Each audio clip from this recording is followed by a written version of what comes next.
jalan yang maha tinggi dan maha agung, yaitu menanjat ke hadirat Allah Subhanahu wa Ta'ala dengan berzikrullah di hati sanubari, dengan mempunyai pimpinan yaitu arwahul muqaddasah, sang mursyid. Dimanapun di atas dunia ini, untuk belajar sesuatu harus mempunyai guru. Apapun pelajarannya harus mempunyai guru. Tetapi mursyid ini adalah guru yang paling istimewa, karena selama ini di dunia kita menuntut dengan ilmu yang duduk dalam otak, dan gurunya walaupun namanya profesor menurunkan ilmu yang ada dalam otaknya. Kita mendengarnya dan menerimanya dengan otak pula. Jadi turun ilmu antara otak profesornya kepada otak mahasiswanya, dan diolah oleh sang mahasiswa atau sang siswa, sehingga si murid itu menjadi pandai, hidupnya menjadi terarah. Inilah ilmu pengetahuan turun-menurun dari sang guru kepada sang murid, yang merubah sang murid itu menjadi orang yang baik, orang yang berilmu.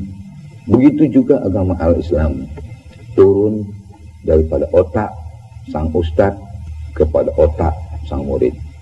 Maka murid itu bermental Islam, berperangai Islam, hidup beradat Islam, salat sebagai orang Islam, dan sebagainya. Hidup dan kehidupannya dijulujuri oleh al-Islam. Namun tadi kita sebut mursyid itu guru yang istimewa, karena dia membawa dua. Satu mengajari otak sang mursyid dengan otaknya, satu lagi mengisi kalimat Allah di dalam hati sang murid dengan hati si guru. Dengan lain perkataan, arwah sang murid diisi oleh arwah sang guru dengan menyalurkan ke dalamnya kalimatullah, zikir Allah. Ini keistimewaannya. Jadi bukan diberikannya otak antara otak, tetapi antara rohani dengan rohani. Inilah dia keistimewaannya. Karena di dalam ilmu syariat yang dikupas hanya pengertian daripada otak. Di dalam ilmu tarikat dimasukkan dengan metodik kalimat Allah dalam hati sanubari. Dan ini semua berdasarkan Al-Quranul Karim dan Al-Hadis. 100% mulai dari A sampai Z berdasarkan Al-Quranul Karim dan Al-Hadis. Dan ilmu ini dimasyhurkan di luar dengan ilmu tasawuf. Pelaksanaannya namanya tarikat. Kalau sudah menjadi gabungan ilmu tasawuf dengan tarikat, itu dikatakan sufi. Jadi ini adalah sebahagian daripada agama Islam yang sangat tinggi, yang sangat mulia, yang langsung hubungan antara Tuhan dengan arwah kita, dengan melalui zikrullah, dipimpin oleh arwahul muqaddasah sang mursyid. Itulah isinya. Nah, ini bagus sekali direkam supaya kita benar-benar mengerti di mana duduknya ilmu ini. Jadi untuk sempurnanya sesuatu itu harus lengkap luar dan dalamnya. Di atas dunia ini semuanya berlapis, tidak ada yang tidak berlapis. Manggis ada kulit ada isi, pisang ada kulit ada isi, manusia ada kulit ada isi, bumi ada kulit ada isi, langit ada bulu, ada lapisan 7 lapis katanya. Surga pun berlapis, neraka pun berlapis, perkataan pun berlapis, ilmu pun berlapis, agama pun berlapis, manggis juga berlapis, walaupun dia merupakan satu buah manggis, satu buah pisang, satu pribadi manusia. Nah, jadi kita mengupas manusia itu dalam beberapa lapisan. Kalau dikatakan kulit, itu manusia zahirnya sebelah luar. Dikatakan darah daging, itu manusianya dalam sebelah dalam. Kulit itu pun berlapis lagi. Ada lapisan luar, ada lapisan dalam. Daging itu pun berlapis lagi. Ada uratnya, ada syarafnya, ada darahnya, ada sumsumnya, ada tulangnya. Sumsum pun berlapis lagi. Ada luarnya, ada dalamnya. Itu semua masuk lapisan zahir manusia. Tapi ada lagi lapisannya yang meta, fisik, yang batin, yaitu ruh. Ruh pun berlapis. Tapi saya belum mengupas lapisan ruh, karena itu sudah mulai mendalam. Ruh pun melapis ya. Jadi ini kita kupas di sini dua. Satu zahirnya sedikit untuk tanjakan. Kapal terbang itu kalau mau terbang terus dia punya landasan. Landasan itu namanya lapangan terbang. Baru dia terbang menanjak. Nah ini begitu. Landasan kita adalah syariat, adalah hadis dan Quran yang kita dengar diturunkan oleh guru. Sesudah kabur tinggal landas. Jangan ribut tuh. Kalau ribut dia keluar. Tinggal landas. Kalau tinggal landas dia mulai menajatnya dalam arwahul muqaddasah menuju kehadirat Allah Subhanahu wa taala. Kita berzikir di hati sanubari. Apa betul ada ayat Quran? Ada. Masa main-main dalam agama? Kalau agama, pergi keluar tuh. Pergi. Jangan ganggu. Masuk dalam tik kamu punya batuk tuh. Dalam agama tidak boleh keluar daripada hadis dan Quran. Kalau sudah pelaksanaan agama tidak boleh keluar daripada hadis dan Quran. Hadis dan Quran itu intisaripati aksioma. Penerangannya Al-Quran dalam hadis. Penerangan penguatan hadis ucapan khulafaur rasyidin, khalifah Allah. Penguatannya musyawarah ulama yang tabi'in. Penguatannya qiyas, ilmu alam yang luas. Itu adalah sunnatullah, firman Tuhan yang tidak tertulis dalam Al-Quran tapi termaktub dalam Al-Quran. Wah, begitu hebatnya itu garis hidup itu. Ini anak tukang batuk, bawa ya keluar. Siapa yang batuk keluar ya, mengganggu itu. Saya kalau bicara tidak mau diganggu. Ini firman-firman yang saya bicarakan ini, hadis-hadis firman Tuhan yang saya bicarakan ya. Orang baca Quran pun diam, batuk pun tak boleh. Nah, jadi oleh sebab ini bagian lapisan sebelah dalam nih. Nah, jadi oleh sebab itu ini dia waskur rabbaka fi nafsika tadarru'an wa khifatan wa dunal jahri. Zikirlah dalam dirimu dengan tunduk dan tadarru', khidmat, merendah diri kepada Tuhan dan berzikir dalam Tuhan dengan tidak berbunyi, wa dunal jahri, hening-mening, berkekalan, berkepanjangan. Janganlah engkau termasuk orang yang lalai. Jangan termasuk orang yang nggak mau zikir. Kalau nggak mau zikir, bermula mereka yang tidak mau zikir diturunkan seekor setan yang menjadi kawan hidupnya selama hidupnya. Wah, itu ancaman Tuhan. Siapa yang banyak berzikir, dihapuskan dosanya dunia dan akhirat, diberi pahala yang sebesar-besarnya. Wah, siapa yang berzikir, Tuhan ingat akan dia, ya santuni. Siapa yang zikir, diberi Tuhan rezeki limpah ganda.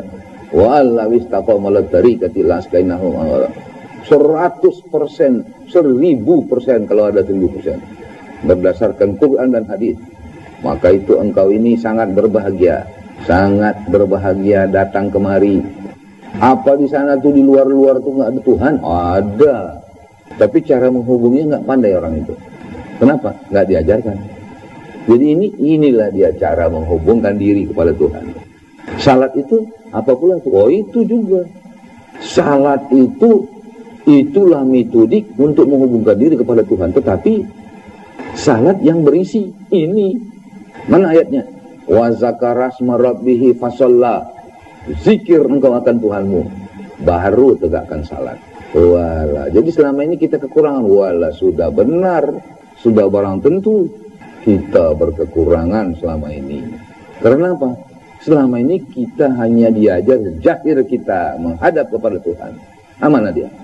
Yang kau sucikan zahirmu, yang kau udukkan zahirmu, yang kau hadapkan ke kiblat zahirmu, yang membaca 2 kalimat syahadat zahirmu, yang membaca ayat Al-Quran Al-Fatihah zahirmu. Ruhmu sudah disucikan itu. Lupa. Nggak tahu. Ala roh itu yang akan menyeberang ke kubur. Badanmu yang diajar itu masuk dalam tanah. Ruhmu itu mau menyeberang ke kubur. Selama ini pernah disucikan. Wah. Sedangkan Tuhan mengatakan la yamassahu illal mutahharun. Tidak dibenarkan engkau menyentuh Quran itu kalau nggak disucikan. Nggak bisa mengamalkan kalimat Allah kalau nggak disucikan. Maka tadi malam dimandikan. Dimandikan supaya suci. Orang mau masuk Islam disucikan, dimandikan. Orang mau naik haji begitu juga. Orang mau kawin suruh mandi juga. Karena perkawinan itu adalah suatu barang yang suci yang ditentukan suruh Allah dan sunnah Rasul bagi siapa yang mampu. Suruh Allah dan sunnah Rasul bagi siapa yang mampu. Nah, jadi disucikan. Apalagi menerima zikrullah ini, waduh, disucikan. Sucikannya bagaimana? Mandi. Mandinya ini dia. Yang jasmani menyentuh air jasmani, menyentuh jasmani kita. Air kalimat Allah yang ada di dalam air itu menyentuh, mensucikan arwah kita. Jadi badan jasmani dengan jasmani air, ruh kita dengan isi kalimat Allah itu, isi air. Rasulullah kan disucikan juga. Waktu dia mau menajat ke Tuhan, dimandikan dia, disucikan dengan air Zam-Zam, air Kausar, air Mahfuz, air Nur kalimatullah. Mandi, dibelah dadanya katanya. Dibelah dadanya. Kata orang awam, dibelah dadanya operasi. Oh bukan. Bagi awam dokter operasi dibelah dadanya. Iya. Ini Rasulullah jasmani rohaninya yang akan berhampir kepada Tuhan. Jadi ruhnya itu. Nah ini di sini begitu juga. Metodenya sama. Coba pikir. Kalau hanya Rasulullah yang boleh ketemu sama Tuhan dalam Isra Mirajnya, ngapain kita? Jadi kita di mana tinggal? Corot. Tinggal bergelimang di bawah itu di lumpur. Rasulullah datangnya untuk dirinya dan untuk dunia. Kita termasuk dunia. Kalau Rasulullah begitu, kita kok tinggal? Itu bukan umat di bawahnya itu. Kita ikut menurut dia. Jadi di belah dadanya, inilah dia caranya. Karena agama itu akal. Kalau Rasulullah itu sendirian masuk surga, apa guna dia utus untuk dunia dia? Kalau dia begitu, kita begitu. Kita ini menurut. Baru kamu mulai tahu agama itu apa. Nah, jadi ini sekarang kita bersihkan ruh kita. Karena apa? Kalau nggak dibersihkan, seperti jasmani lah. Banyak debunya, banyak kotorannya, banyak telepongnya, banyak najisnya, banyak segala. Nah, kemudian kita sucikan ruh kita. Tahu engkau? Mensucikan ruh lebih sempurna daripada mencucikan jasmani. Yang kau cucikan najis yang di luar. Najis yang dalam perut kau itu masih banyak tuh. Iya enggak denan? Mana denan sini? Hah? Denan mana dia? Ada? Mana? Gembalanya mana gembalanya? Gembalanya si denan itu. Yang digembalakannya. Ini kan? Nah, yang menggembalakan mana? Ada? Tunjuk tangannya lah. Mana tangannya? Begitulah. Jadi kalau kita bersuci, kan kotoran yang di luar yang suci, yang di dalam kan masih ada. Dibawa juga sembahyang tuh. Dibawa. Nah, jadi ruh kita yang kena noda itu selama ini dibawa sembahyang gimana? Wah, itu disucikan dengan kalimat Allah. Wa zakarat marabbihi fasolla. Nah, jadi nampak sama kita uraiannya itu adalah ilmiah ya. Wah, itu dia. Ilmiah. Wah, Islam itu ilmiah. Islam itu dasar akal yang tinggi. Tuhan kita bukan Tuhan sontoloyo. Tuhan maha pintar, maha tinggi, maha agung, maha mulia, maha pandai, maha segala. Dia turunkan metodik yang dibawa oleh Rasulullah, yang diteruskan oleh Khulafaur Rasyidin, diteruskan oleh tabi'in, tabi'ut tabi'in, khalifah-khalifah Allah, dengan segala kebijaksanaan dan kepandaian. Tinggi ini ilmunya. Jadi siapa yang nggak dapat ini? Kasihan rugi. Kalau kasihan rugi nggak apa-apa. Ada lagi yang membantah Quran dia itu. Wah, bahaya. Membantah Quran apa namanya? Nah, jadi oleh sebab itu, syukur alhamdulillah setinggi-tingginya kita mulai mensucikan ruh kita. Kalau ruh sudah suci, segala iblis lari. Kalau segala iblis lari yang dalam ruh itu, kita sehat. Selama ini rupanya ruh kita itu dihinggapi oleh yang tidak baik. Disucikan sama kalimat Allah. Kalimat Allah yang disebut-sebut di luar itu Itu tidak berjaya karena tidak pakai metodik, nggak pakai sistem. Bagaimana masukkan kalimat Allah dalam hati kalau nggak ditunjuki oleh guru? Jadi oleh sebab itu kita bersyukur kehadirat Allah Subhanahu Wa Taala. Kita menerima metodiknya. Kita menerima metodik dalam bahasa Arab, tarikatnya yang diterima, cara melaksanakan kalimat Allah supaya hati itu bersih. Kalau hati itu bersih, seluruh hidup kita bersih. Karena kita menerima pengajaran ilmiah dari otak, dari guru. Dan kita pengajaran sucian roh daripada guru. Baru lengkap Islam itu. Selama ini kok ini nggak diajarkan oleh ustadz-ustadz. Dia mengajarkan lapisan yang pertama sampai kepada yang setinggi-tingginya yang pertama itu. Sampai di IAIN, di Al-Azhar. Gurunya cukup. Ini gurunya jarang. Guru rohani jarang. Jadi karena jarang ya ditunggu dulu sampai gurunya datang. Orang Padang bilang apa? Calak-calak ganti aso melaki tukang datang. Kalau datang tukang baru berkerojo. Itu kata orang Padang ya. Entah ada orang Padang sini nggak tahu lah Pak. Jadi syukur alhamdulillah kita telah mendapat ini. Jadi ini dapat dipertahankan ke dunia mana saja. Bahkan ini mulai dibuat susunan teknologinya agar supaya seluruh umat Islam di dunia tahu, agar seluruh umat di dunia mengerti bahwa Islam itu dalam, bahwa Islam itu bukan saja zahir tetapi dalam, bahwa metodologinya hebat. Jadi selama ini kenapa nggak dibikin orang begitu?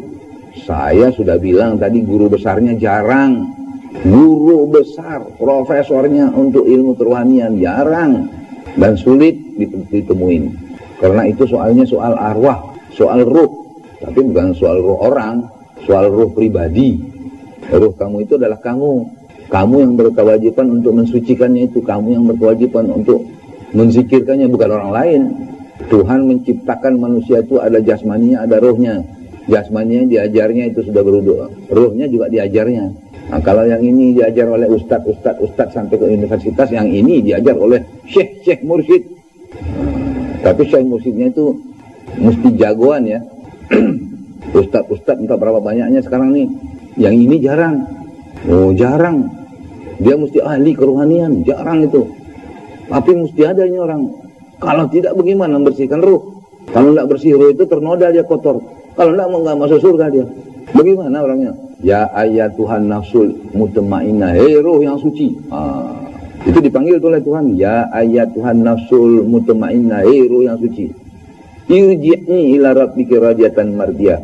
Fadkhuli fi ibadi wadkhuli jannati. Hei ruh yang suci, engkau telah diridhoi dan meridhokan, marilah masuk dalam surgaku. Itu kata Tuhan. Dipanggil itu ruh yang suci, yang enggak justru enggak dipanggil. Jadi bagaimana kita selama ini? Untung masuk kemari. Wah, kenapa sih enggak dimasukkan ustadz di luar kalau dia enggak belajar ini? Kalau orang hanya tamat SMA, dia belum mengupas perkara ruh sendiri. Tuhan mengatakan dalam Quran, ruh itu urusan Tuhan. Kau mengetahui sedikit. Hanya sedikit itu. Kalau orang maha milioner 100 juta sedikit sama dia. Sama kita gimana? Sudah karam kita. 2 tetes air bagi kita apa artinya? Bagi semut sudah karam dia. Nah, jadi yang sedikit itu kata Tuhan itu sudah banyak sekali sama kita itu. Ruh orang, ruh ini, ruh hantu, ruh iblis, hantu, pemburu, sana sini, malaikat, segala macam yang gaib-gaib itu bukan urusan kita. Tapi yang ruh kita ini adalah urusan kita. Rumah tangga kita urusan kita. Keluarga kita urusan kita. Pribadi kita urusan kita. Badan kita urusan kita. Ruh kita urusan kita. Siapa yang mencucikan badan kita? Yang membersihkan badan kita siapa? Kita. Masa Tuhan? Yang mensucikan roh kita siapa? Kita. Masa Tuhan? Aku tidak rubah nasibmu sebelum engkau merubah dirimu sendiri. Itu urusan kita. Selama ini kenapa nggak disucikan? Nggak ada ustadznya. Jadi ustadz itu mesti belajar lagi. Iya. Malu dia. Allah nggak malu. Orang Tuhan mengatakan tuntutlah ilmu dari buayan sampai ke liang lahat. Sampai gaek. Sampai ratusan tahun pun mesti menuntut ilmu. Itu berapa banyak profesor masih menuntut ilmu. Bukan main itu. Jadi ini barangkali paling tinggi umurnya berapa ini? 50, 60, perlu. Tahu kalian? Sedangkan profesor dalam bidangnya di dunia masih menuntut ilmu bidang dia. Profesor doktor di dunia dalam ilmu fisiologi masih menuntut ilmunya, masih kurang lagi. Apalagi ustadz, masa malu menuntut. Profesor doktor dalam ilmu kedokteran masih menuntut ilmu. Karena penyakit kanker aja belum bisa diobat, penyakit liver nggak bisa diobat, penyakit reumatik pun nggak bisa. Masih dituntut orang itu, masih sekolah dia. Walaupun sudah banyak yang berobat ilmu kedokteran, sama dengan ustadz. Walaupun sudah banyak orang yang diislamkannya, dia mesti menuntut ilmu lagi. Kalau tidak, rugi dia. Nah, ini yang sudah panjang lebar ya. Gunanya supaya apa? Supaya mengerti kalian apa ini tarikat. Jangan ikut-ikutan. Nanti kata orang di luar, itu tarikat katanya begini. Orang nggak tahu kok cerita. Nggak tahu dia itu cerita dia. Katanya telur itu hitam. Warnanya hitam. Bentuknya 4 segi. Entah gepeng katanya. Kalau digoreng dimakan pahit katanya. Itu orang nggak tahu telur. Telur warnanya putih, bentuknya bulat, digoreng dimakan enak, ya kan? Iya. Kalau orang nggak tahu dia kira telur itu busuk. Yang telur busuk ada juga. Tapi kalau orang bilang telur nggak ingat yang busuk itu. Nah, itu sekian kita punya uraian. Mudah-mudahan kita mengerti ya. Itu babak pertama. Jadi sebelum saya tinggalkan babak pertama, itu zikirullah di hati sanubari 5.000 sehari semalam. Nanti ini khalifah-khalifah yang terangkan sama kalian. Ayah terangkan di sini ilmiahnya. Orang tuh nanti melaksanakan amalnya, ngajarkannya. Nah, itu ilmiahnya, jadi jelas. Ayah ini seorang profesor, tapi juga tuan syekh. Profesor dalam ilmu pasti, ilmu eksakta, ilmu fisika, ilmu kimia. Jadi saya tidak akan mengeluarkan perkataan yang bertentangan dengan hukum-hukum alam, dan saya tidak akan mengeluarkan bertentangan dengan hukum fikih, dengan hukum syariat Islam, dengan hadis dan Quran, tidak, dan dengan ilmu pengetahuan, tidak. Ini uraiannya yang tadi itu kami belum pernah dengar, Ustadz pun belum pernah dengar, karena belum pernah dipelajarinya, karena ilmunya dia itu nggak ada orang ilmunya sempurna, tambah lagi ke atas. Saya saja masih belajar, tapi kata Nabi belajar sampai ke liang lahat. Nah, jadi amaliyahnya itu kita berzikir ya. Nah, pada yang taraf pertama ini ayah nggak tambahlah babak kedua, cukup babak pertama saja. Besok tentang sini.